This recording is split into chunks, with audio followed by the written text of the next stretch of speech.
अपने सबसे करीब लोगों के सामने। मैं वादा करता हूं तुम्हारा दिल कभी नहीं तोड़ूंगा। मुझसे शादी करोगी तुम? क्या?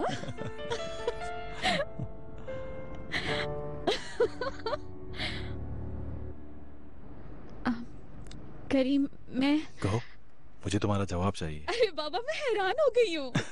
प्लीज जवाब दो, क्या तुम मुझसे शादी करोगी?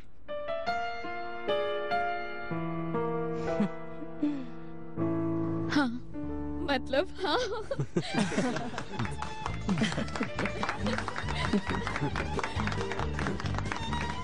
अभी कर लें शादी?